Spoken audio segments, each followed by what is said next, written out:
Global news network को subscribe करें और घंटी का बटन दबाएं ताकि हमारी वीडियो आप तक पहुंचे सबसे पहले। न चाहूं मान की दुनिया, न चाहूं स्वर्ग को जाना, मुझे बर दे यही माता, रहूं भारत का दीवाना। करूं मैं कौम की सेवा, पड़े चाहे करोड़ों दुख, अगर फिर जन्म लूं आकर तो फिर भारत ही हो आना, तो फिर भारत ही हो आना। साथियों, आज का जो ये प्रोग्राम है और जिस मिशन को लेके डॉक्टर साहब ने एक तैयारी की है, मैं भी ऑल इंडिया यूथ फाउंडेशन के नाम से एक संस्था चलाता हूँ। करीब करीब 17 स्टेटों में हमारे पदाधिकारी हैं, 4 लाख से ज़्यादा लोग उससे जुड़े हुए हैं। सरबजीत जो पाकिस्तान जेल में बंद था, वो इतना बड़ा जो केस हम लोगों ने किया, हमारी संस्था ने और ख़ास तौर पे मैंने 11 दिन का भूख हड़ताल की जंतर मंतर पर।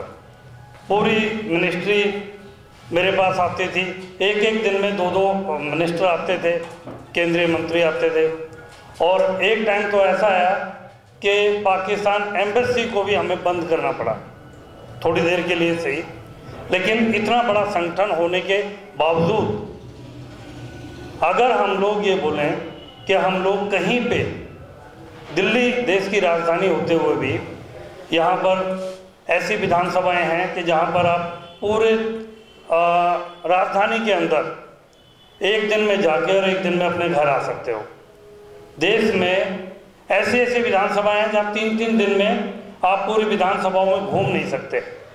ऐसे गांव हैं, 300 गांव की विधानसभा, 350 गांव की विधानसभा, एक गांव 40-40 किलोमीटर दूर है। तो साथियों, यहाँ पर काम करना तो आसान है। एक टाइम मैं मेन मुद्दे पे ही आ गया हूँ। और क्यों आ गया हूँ? क्योंकि ज़रूरत है हम लोग एक हों, ज़रूरत है एक मंच हो, ज़रूरत है एक झंडा हो। क्योंकि बिखरे हुए लोगों को उनका हक नहीं मिलता, समझते क्यों नहीं आखिर हमारे लोग ये नुक्ता कि लुट जाते हैं वो राही जिन्हें रहबर नहीं मिलता, जिन्हें रहबर नहीं मिलता। हम लोगों ने, मैंने बड़े नज़दीक से देखा कि दिल्ली देश की राजधानी में हमारी पार्टी एक टाइम पे 3रे नंबर की पार्टी होती थी और कभी कभी 2रे नंबर की पार्टी होती थी, जिस पार्टी को हम लोग बिलोंग करते हैं। लेकिन आप लोग कुछ भी कर लीजिए, वोट आप चाहे कहीं भी डालो, गिनती आपकी वहीं होगी कि भाई ये तो उनका आदमी था। इसके बावजूद मुझे पता है टाइम का भी, मैं 5 मिनट से ज़्यादा नहीं लूँगा क्योंकि एडवोकेट साहब बैठे हुए हैं और भी बहुत बड़े, जितनी मेरी उम्र है उससे ज़्यादा इन लोगों का एक्सपीरियंस है, तो मैं भी सुनना ही चाहूँगा। लेकिन 2-3 चीज़ों पे ज़रूर मैं बिंदु करूँगा कि हमें और डॉक्टर साहब को ये ज़रूरत क्यों पड़ी कि आज आप लोगों का गोल्डन टाइम निकाला है कि आप किसी तरीके से इस जगह पे आइए और यहाँ बैठ के कुछ प्लानिंग करते हैं। आप लोगों का बहुत कीमती टाइम है, उसके बावजूद भी आप लोगों को डॉक्टर साहब ने कन्वे कर लिया कि आप लोग यहाँ आके बैठो। मैं जिन लोगों को जानता हूँ उनको मुझे पता है कि वो लोग कैसे लोग हैं। मैं आप लोगों को ही बोलता हूँ कि एक टाइम जब इतनी बड़ी पार्टी, 4 बार हमारा सीएम, उत्तर प्रदेश देश का सबसे बड़ा प्रदेश, उसके बाद हमारी पार्टी दिल्ली में आज भी हमारा एक भी आदमी एक एसएचओ से कोई काम नहीं करा सकता। पार्टी होते हुए भी एक डीएम के पास जाके किसी काम के लिए खड़ा नहीं हो सकता। इतनी बड़ी राजनीतिक पार्टी होने के बावजूद आज वो पार्टी 3रे नंबर की जगह 6-7वें नंबर पे पहुंच गई। कारण क्या है?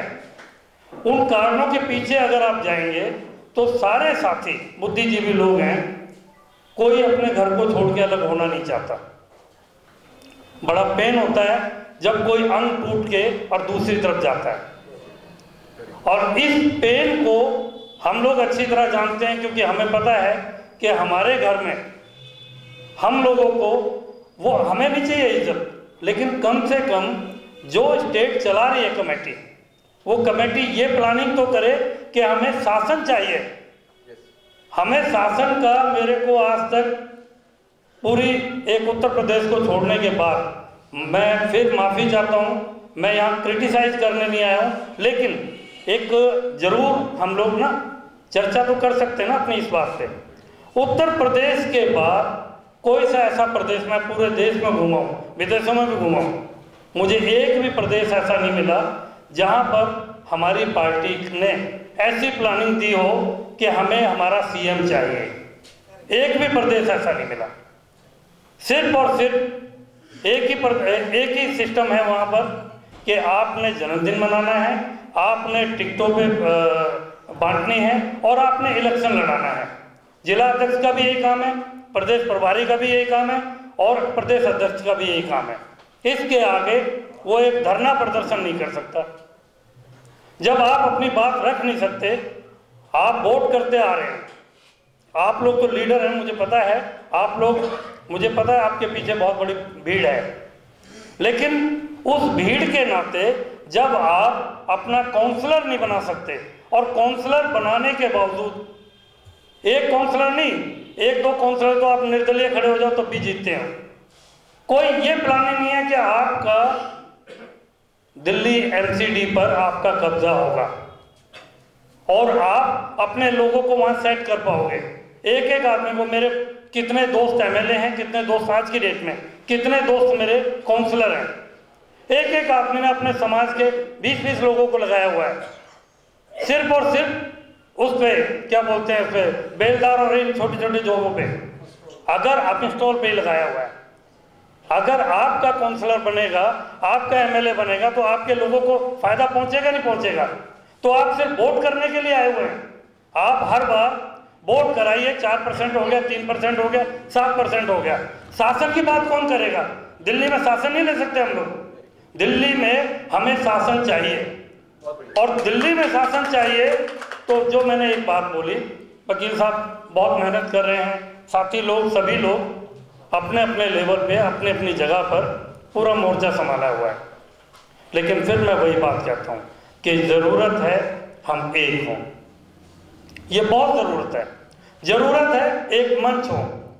ये ज़रूरी नहीं कि अपनी पार्टियों को आप बंद करके आप एलडीएफ के साथ जुड़िए, लेकिन अगर आप नहीं भी जुड़ते हैं तो इनको जोड़ लीजिए, हम जैसों को जोड़ लीजिए, आपके साथ जुड़ जाएंगे।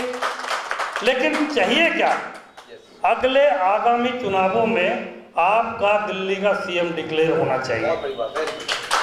आपके लोग वोट करते हैं और आपका ही सीएम, मैं तो पर्सनली सीएम को भी जानता हूं, लेकिन मैं फिर बोलना चाह रहा हूं कि वो लोग आपके वोट से बने हैं। उन्होंने हर जगह अपने, गुजरात वालों ने गुजरात पूरा पीएम हाउस गुजरात का बना दिया है, वो वहां से लोगों को लेके आए हैं। लेकिन आप लोग जो देश में 22% से 25% की आबादी रखते हैं, हर प्रदेश में, एक प्रदेश नहीं, आपको हैरत होगी कि ये समाज हर प्रदेश में अपनी एक भूमिका निभाता है। हर प्रदेश में आप जाट चले जाइए तो 4 प्रदेशों में मिलेगा, पंजाबी चले जाइए कुछ ही प्रदेशों में मिलेगा, राजस्थानी चले जाइए कुछ प्रदेशों में मिलेगा, राजस्थानी मतलब जाति वाइज भी अगर जाएंगे, लेकिन आपके समाज का आदमी हर प्रदेश में है। तो आपकी राजनीतिक पकड़ क्यों नहीं है? दिल्ली में, मैं अपनी बात को ज़्यादा नहीं बढ़ाते हुए मैं आप लोगों से एक चीज़ कहना चाहूँगा, डॉक्टर साहब से, खास वकील साहब से, और जो साथी इधर बैठे हुए हैं, इनकी बड़ी जिम्मेदारी है। इन लोगों से मैं ये कहना चाहूँगा कि आप लोग कोई ऐसी प्लानिंग बनाइए कि दिल्ली के चुनाव आप लोग मिल के चाहे 3-3 सीटों पे लड़ो, चाहे 2-2 सीटों पे लड़ो, लेकिन मिल के लड़ो और इस सिस्टम को बदल दो अपने हक और अधिकार के लिए। एक बार बहन जी ने वहाँ पे किया है ना अभी, अगर नहीं करेंगे तो फिर 3-3, 4-4 एमपी आएंगे और आप फिर संसद में कुछ नहीं कर पाएंगे।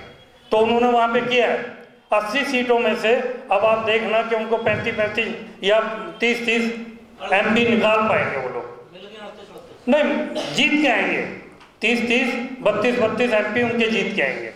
तो आप लोग दिल्ली में ही करके देख लीजिए। और आप और हम, मैं तो अपने आप को बोल रहा हूँ, हम लोग बहुत बड़े लोग नहीं हैं, ना ही हमारे पास इतना बड़ा संगठन है जितना बड़ा संगठन अखिलेश के पास है या बहन जी के पास है या और लोगों के पास है, हम लोग बड़ी किसी गफलत में ना रहें कि हम बहुत बड़े लीडर हैं। हम तो अभी अंकुरित होते हुए छोटा सा पेड़ वो भी नहीं है, अभी तो जमीन के अंदर है।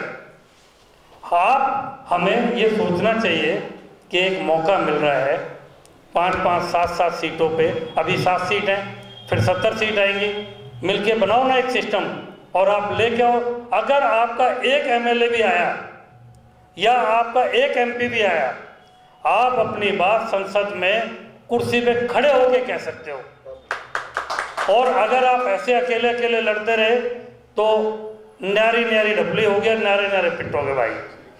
अलग अलग होता जा है ना काम, तो न्यारे न्यारे पिटोगे जब न्यारे न्यारे रहोगे तो मैं तो आपको यही कहूँगा कि ये मौका है, इस मौके में चूको मत। ग्लोबल न्यूज नेटवर्क को सब्सक्राइब करें और घंटी का बटन दबाएं ताकि हमारी वीडियो आप तक पहुंचे सबसे पहले।